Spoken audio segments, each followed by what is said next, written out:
Lordship Shri Radha Radhanath ki, Shri Nitai Go Sundar ki, Lord Jagannath Baladev Subhadra Maharani ki, our beloved spiritual master Divine Loving Srila Prabhupada ki.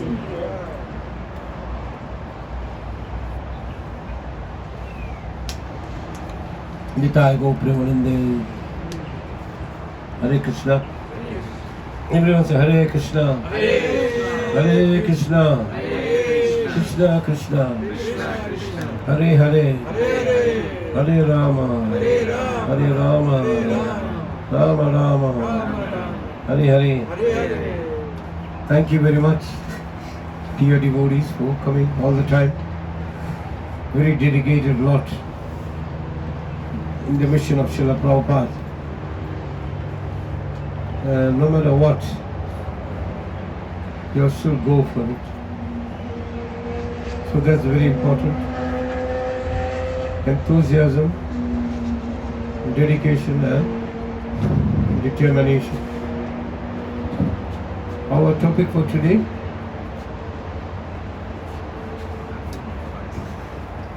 what's our topic for today?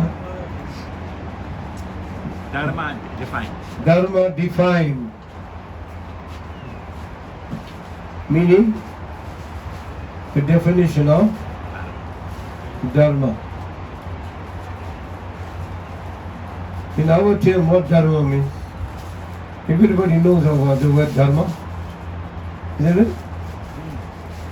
Generally we know that what is Dharma, right? Good deeds, isn't it? And bad deeds are all Dharma. And generally people also define or term Dharma as Muslim, Christian, Hindu, like that. That we call religion. But that is not the true religion. What is true religion will be defined, and you will hear about it today, and how important it is to know about true religion. But first of all, you can repeat after me, Om Namo Bhagavate Vasudevaya.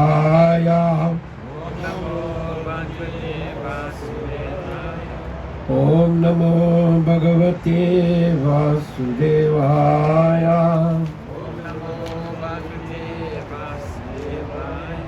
Om Namo Bhagavate Vasudevaya.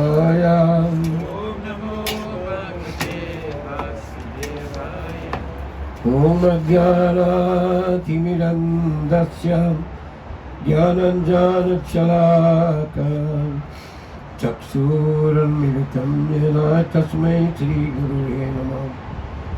Shri Chaitanya Manobhisam Thapitam Yenai Bhutale Swayam Rupa Kadamayam Radati Swapadam Tikam Vandeyam Shri Guru Shri Yatapada Kamalam Shri Guru Vaishnavam Shah Shri Rupam Sagaradatam Sagana Raghunatham Nitam Tam Sajivam Sadvaitam Savijutam Harijana Chaitam Krishna Chaitanya Devam Shri Radha Krishna Padam Sagana Lalita Shri Vishakangatam Sa Ye Krishna Karuna Sindhu Dina Bandhu Jagatpate Gopisha Gopikanta Radha Kanta Namastute Tata Kanchana Gaurangi Radhe Vrindavaneshwari Vrishabhana Sute Devi Pranamam Yaripri Vanchakalpatra Kripa Sindhu Devacha Patitanam Pavanebhyo Vaishnavabhyo Namo Namo. Jai Shri Krishna Chaitanya Prabhu Nityananda Shri Advaita Gadadhar Shri Vasadi Gaura Bhaktananda. Hare Krishna Krishna Krishna Hare Hare Hare Rama Rama Rama Hare. Namo Vishnu Padaya Krishna Prasya Bhutale Srimati Bhakti Vedanta Swami Ki. Namaste Saraswati Deva Gaura Vani Pasini Shastri Pasyatana Satara. Dharma is a Sanskrit word. In Sanskrit the word dharma means support or hold. To support something. That is what is dharma. Hold it, that means hold the real, true dharma. Many of us understand that dharma only means individual religious sects, and I explained just now. It is true, but literally. But Sri Krishna did not try to say fight for your religious sect. When Krishna was on the battlefield, he spoke to Arjuna and he told Arjuna must fight for dharma. He didn't mean that you must fight for your own religious sect, that you're a Hindu, you're Muslim. That is not what all the fight was all about. Actually, the real meaning of dharma means karma or work, duty. And that was Arjuna was asked to follow his duty. And just now you will discuss. There is another type of dharma also. Do you know that? Huh? It's two kinds of dharma. You get to know that dharma is of two types. Shubh karma, dharam, fair acts, and ashubh karam, adharam or unfair acts. Fair acts, which is good, where duty is executed properly, where work is done for mankind, and importantly where the fight is done for truth. So when Arjuna was fighting on the battlefield, he was asked to fight for the truth. Fight against false. Those acts are the fair acts. For that reason, Shubh Karam is a real dharma.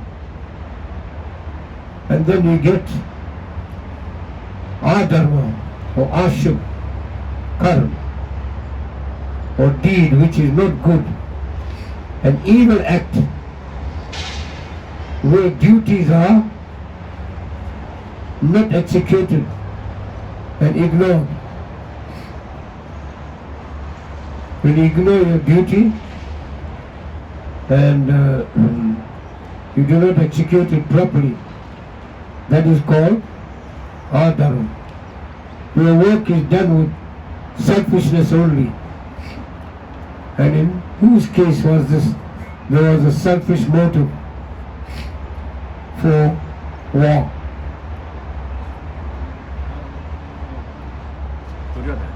Duryodhana, give him a big hand. Yeah. Duryodhana. He had selfish motive because he wanted everything for himself. Greed, lust and anger. That's what he showed.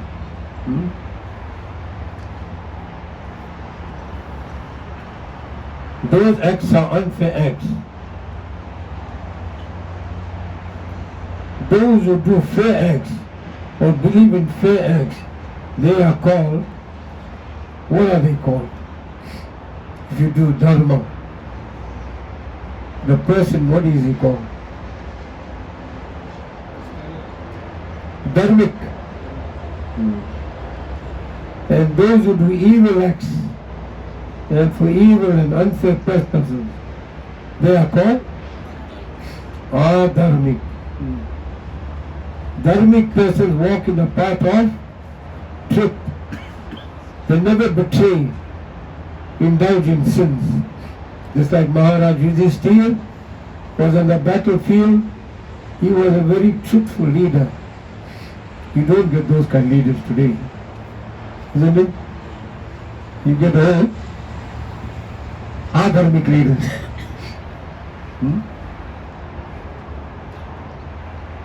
Such leaders, they never betray or indulge in sins. they speak the truth, or they also speak false for the victory of truth. Sometimes they speak false too, but for the victory of truth. On the other hand, adharmic persons, they walk in the path of false. They betray others for their selfishness. And who was a good example of that? The Bhagavad Gita? For selfish motives?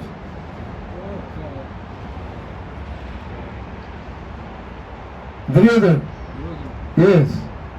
For selfish motives. They betray others. He betrayed his brothers, isn't it? Huh? When he wanted to poison Beam with a cake, poison cake. And he tied Beam to a heavy stone and he threw him under water. And they made a house of lac and they set it on fire. Wanted to kill the Pandavas. That is betrayal. For selfish motives. They indulge in sins, speak lie. They speak lies for the victory of false. But on the other hand, the dharmic person, he speaks the truth, but he even speaks false for the victory of truth. But here, the adharmic person, he speaks lies for the victory of false. And of course, they live in the world of illusion. They are under illusory nature because they are thinking what they are doing is rightful. And therefore in Bhagavad Gita, when Krishna said to Arjuna, fight for Dharma, he means to say that fight for your true Dharma. Which means fight for truth.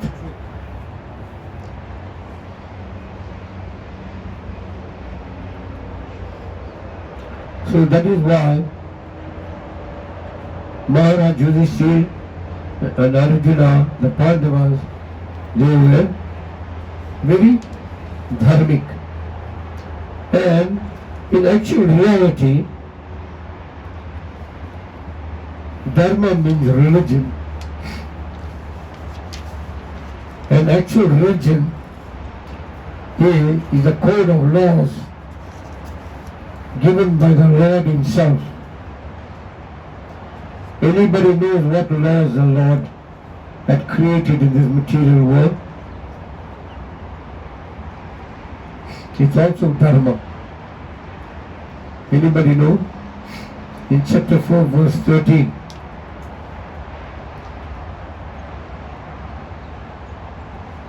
What did the Lord? Different grades of society. Huh? Different grades. Different levels of society. In chapter 13. Chaturvarnyam Maya Shishtam Guna Karma Vibhagasha Tasya Kartaram Abhimam Vijay Akartaram Avayam. According to the three modes of material nature and the work associated with them, the four divisions of human society are created by me. What are the four divisions of human society? The Varna and the Ashram, Varnashram Dharma system. Yeah. The social order and the spiritual order. That's called Varnashram Dharma. The four divisions of human society are created by me. And although I am the creator of the system, you should know that I am yet the non-doer, being unchangeable. So this is very, very important. We cannot speculate or create religion by ourselves. Religion is given by the Lord Himself. Religion means the laws of God.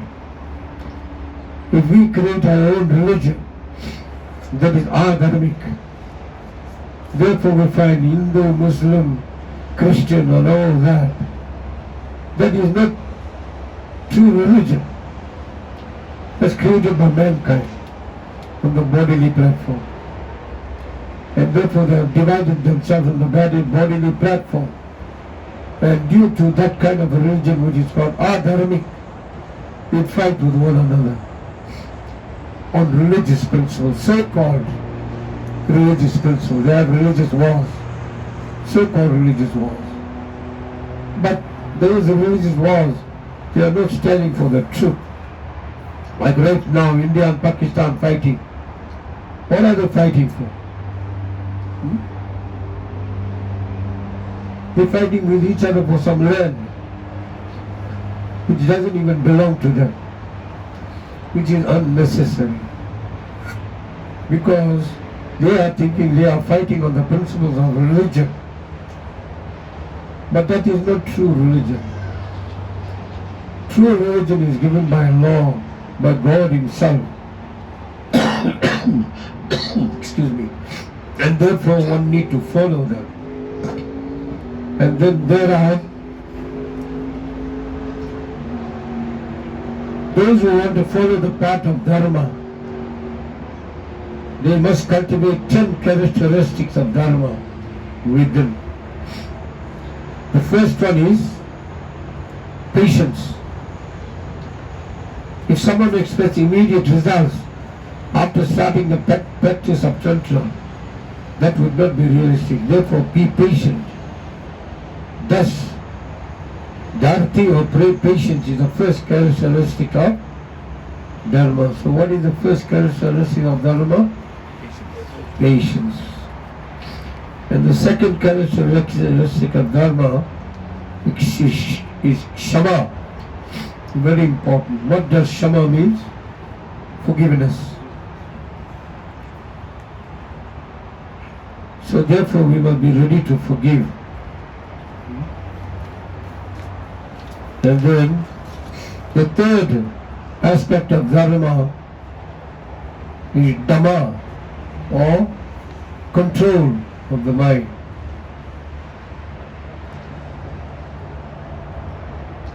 The fourth is Asteya.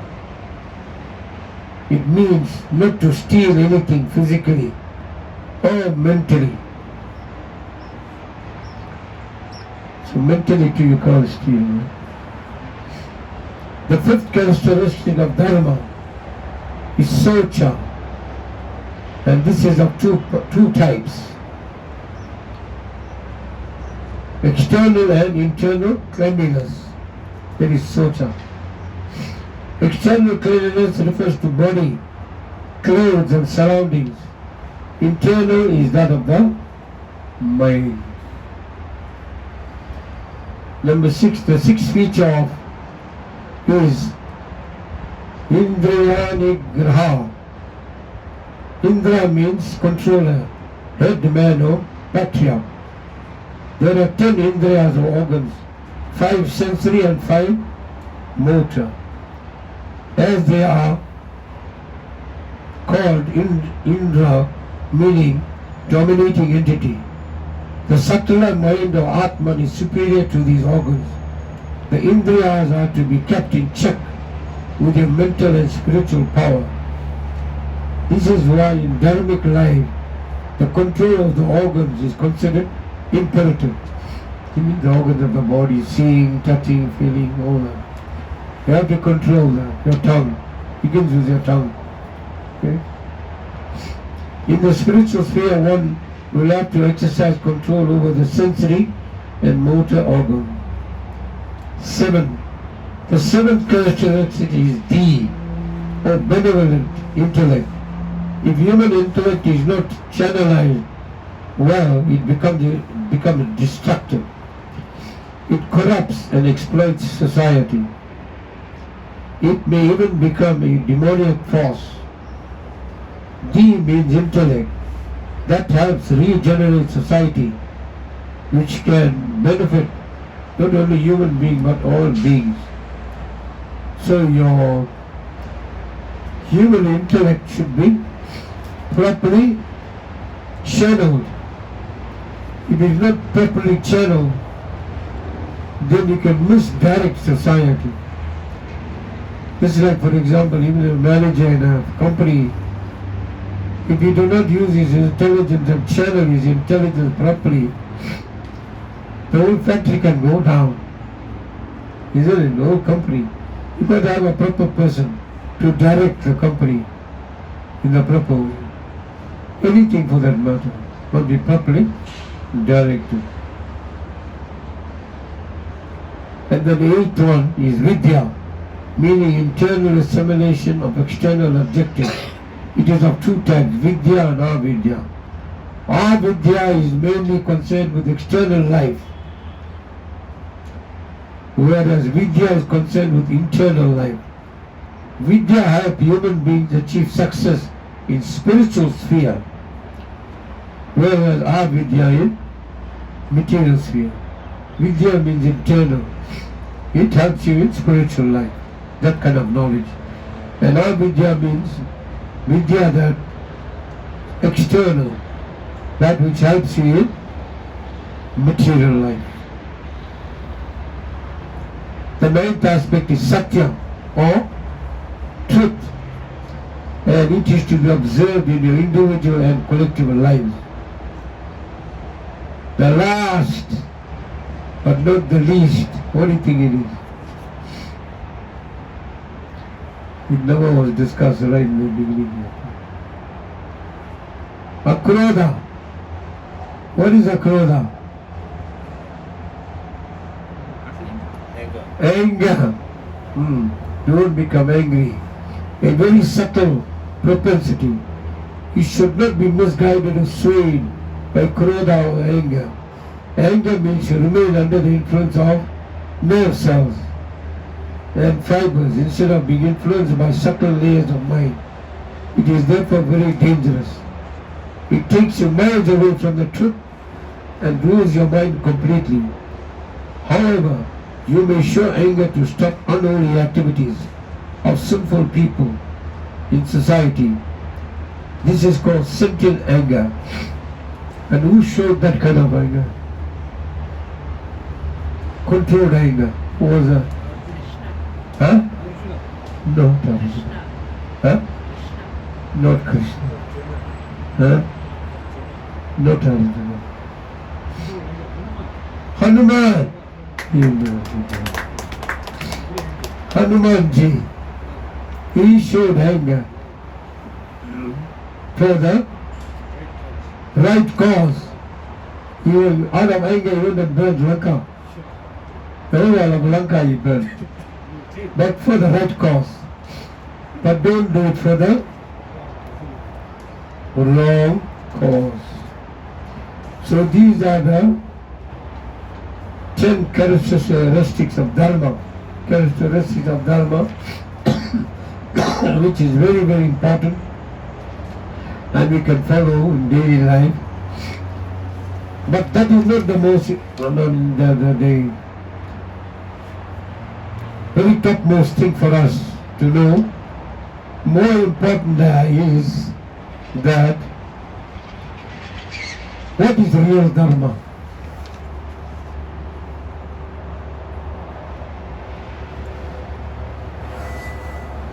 And what is an example of real Dharma?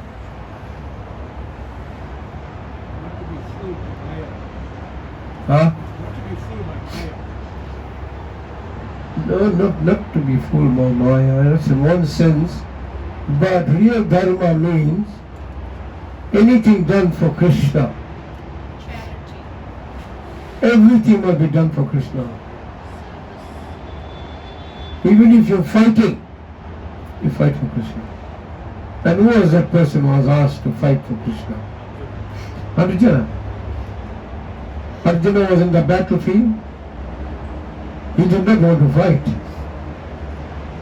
He wanted to give it up. He put his Gandiva bow down and he became weak and he began to cry. He said, I can't handle this anymore. That is not actually Dharma. Dharma means you must do your duty, both social duty and spiritual duty. Social duty is the one that you are born according to your Dharma, according to the three modes of material nature. That is the Varnashram Dharma that you have taken birth in. And spiritual duty is that what is your original Dharma, your original nature or Dharma. That's the second kind of Dharma I'm talking about now. Servant. Huh? Servant. Be servant. Yeah, of course. Servant. Eternal service to Krishna. That is our real Dharma. That is called eternal Dharma. On the material platform, you do the Dharma or duty in your family as a Brahmana, Kshatriya, Vaishya, Sudra. Right? Like that. And even in the spiritual order, as Brahmachari, Grihastha, Sannyas, like that. No? So therefore, but on the eternal Dharma, you have to serve Krishna eternally, because that is the nature of the body. Nobody is saying it. That is the eternal nature of the body. The eternal nature of the soul, not the body. Sanatan. Yes, Sanatan. The soul is Sanatan, the Lord is Sanatan. So therefore we have to perform our eternal nature or Dharma. Very, very important. And there are some good examples that where the Dharma never changes. That is true Dharma. Some examples you can give us?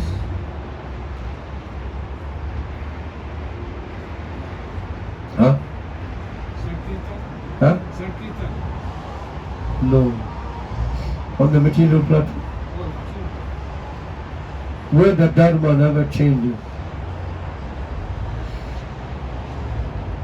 Example, you take the chilies, you put it in the fridge, you take it out, it goes away, cold. hot and cold. Does it go cold? No.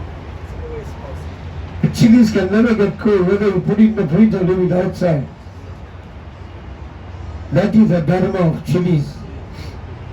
It's a natural status, in other words.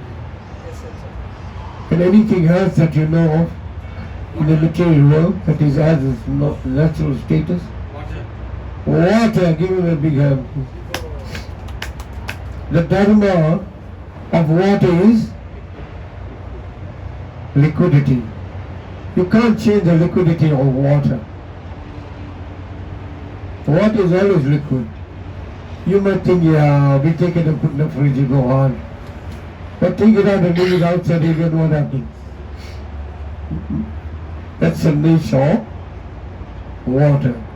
So in a similar way, our eternal Dharma is that we are spirit souls, part and parcel of the Supreme Person of God and Sri Krishna, and we are eternal servants.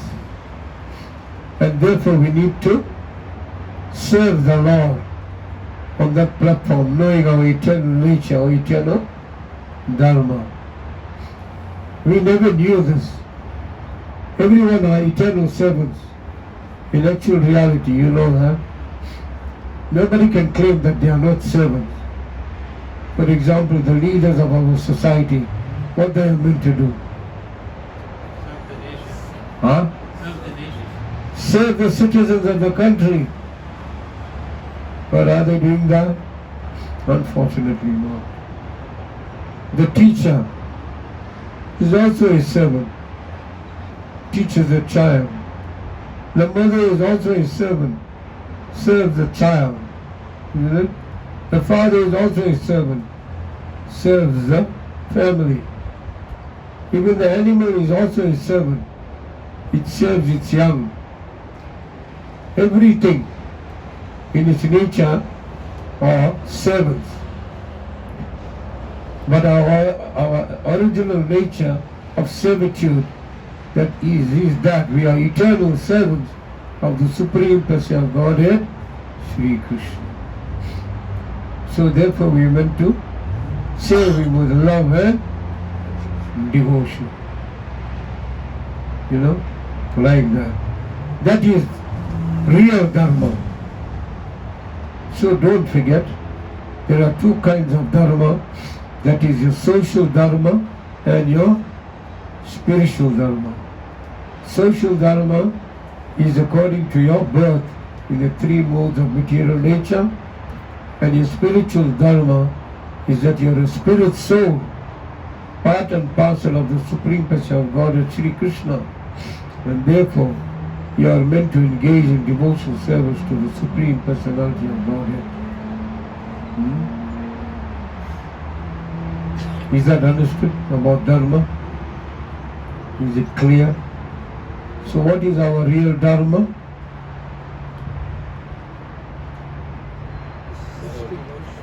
Huh?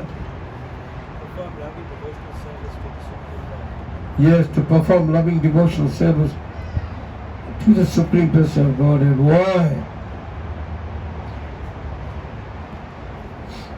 Why do we have to do that?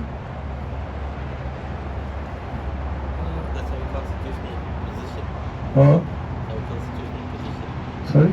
Our constitutional position. What is our constitutional position? Huh? We are part and parcels of Krishna. Right? I'll give you one example. His hand is part of this body. True or not? And so this hand is meant to serve the body. If you separate this hand from the body, is it of any use? No. It has to serve the body.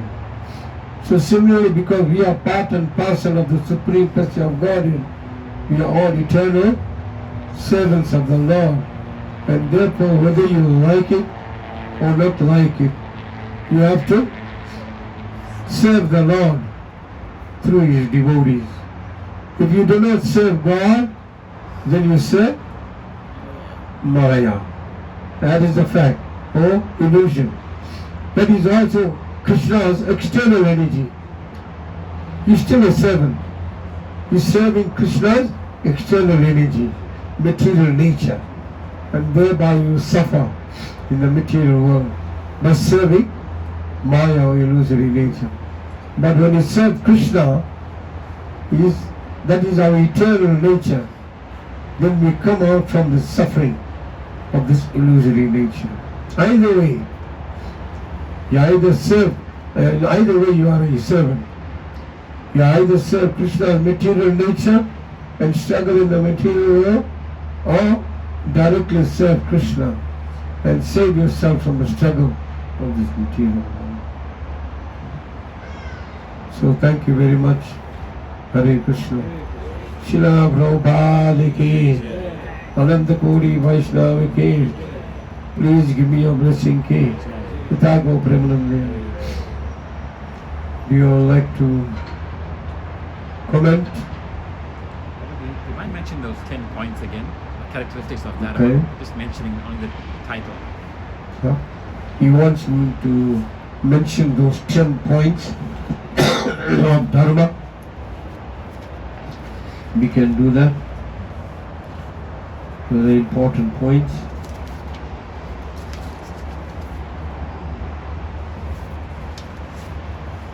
One is patience. First characteristic of Dharma. Two is Kshama or forgiveness. Three is Dhamma or control. 4 is means that not to steal anything physically or mentally. Asteya. The 5th characteristic is shochaya. Shocha. That is external and internal cleanliness. The 6th feature is Indriyani Graha. It means controller. That means you have to control the 10 Indriyas or organs, the 5 senses and the 5 motor. Then the 7th one is D or benevolent intellect. D means intellect that helps regenerate society, which can benefit not only human beings but all beings. And the 8th is Vidya, meaning internal assimilation of external objects. It is of 2 types, Vidya and Avidya. Avidya is mainly concerned with external life, whereas Vidya is concerned with internal life. Vidya helps human beings achieve success in spiritual sphere, whereas Avidya in material. The 9th aspect is Satyam or truth, and it is to be observed in your individual and collective lives. The last but not the least is Akrodha or non-anger. Krodha means anger, Akrodha means non-anger. So you have to control that. Alright, but you can use anger in the service of the Lord. He gave an example of Hanuman. And also Dharma stands on 4 pillars. Anybody knows what are the 4 pillars of Dharma? And also Bhumi Devi, or the cow, is depicted as Dharma. Non-violence is one. Huh? Truth. I can't hear. Truth. Yes, truth. Non-violence. No, not violence. Stands on 4 qualities, on 4 pillars. One is truthfulness, cleanliness,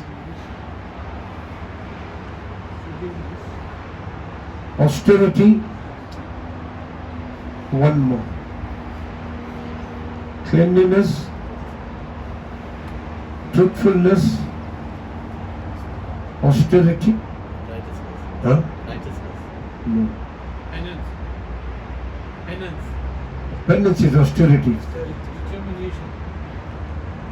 Cleanliness, truthfulness, austerity.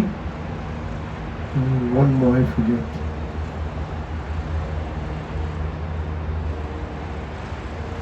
But all these are, in this age of Kali Yuga, most of them have been destroyed.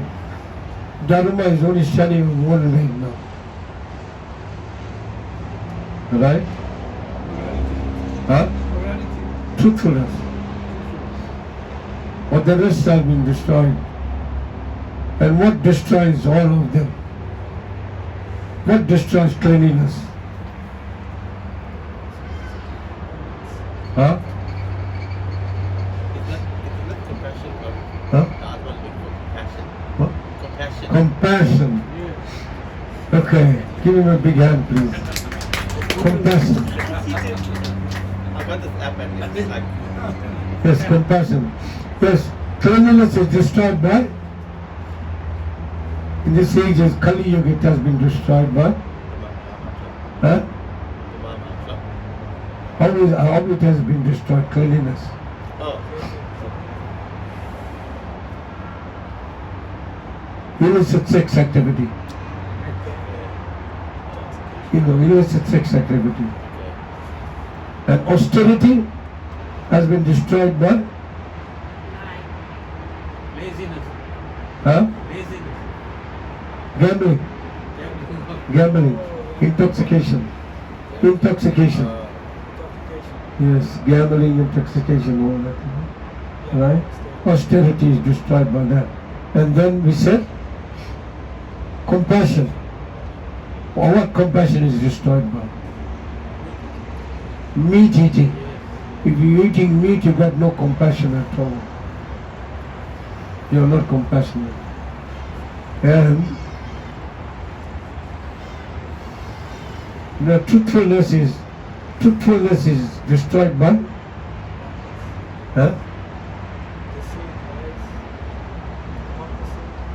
gambling actually. Austerity is destroyed by intoxication. And truthfulness is destroyed by gambling. Because it is a cheating propensity. Right? So therefore just try to remember this. Truthfulness, cleanliness, austerity and compassion. These are the 4 pillars of religion.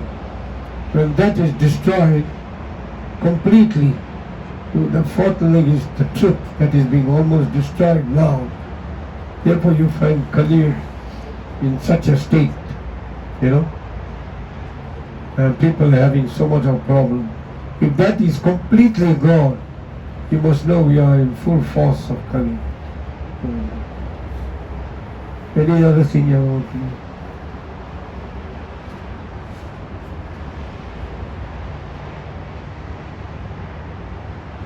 Anybody like to criticize? You can criticize me. All right. Yeah, Krishna got a solution for that. Call it the atomic bomb. Collect everything. Yeah. Start again. It's like Russia and Ukraine, they're going to have it. Or China, planning to use it. So they will destroy all the 4 pillars completely. They start again. Start civilization. Yeah. When Kali Yuga, at the end of Kali Yuga, Kalki will come. Thank you. We'll speak about that sometime. Interesting topic. Yeah. In the age of Kali, Yeah. how people behave, Yeah. what happens, and then what will happen. Kalki will come riding on a white horse with a sword in his hand, and he will destroy everything completely. This place will be completely demoniac. This whole planet completely demoniac. You can't be able to live here. So that is why right now make a plan. Get out of here. So Prabhu, if we were the onlookers, then we'll be looking at how it's down. Yes. Therefore we have to get out. And how do you do that? Chanting. Chanting. Hare Krishna, Krishna Krishna, Hare Hare, Hare Rama, Rama Rama, Hare Hare. There is no other way, but simply chanting the name of Hare. So therefore we should chant all the time and get out of here. And be dharmic, not adharmic. Unfortunately, SpaceX, I think, crashed. Thank you so much. Hare Krishna.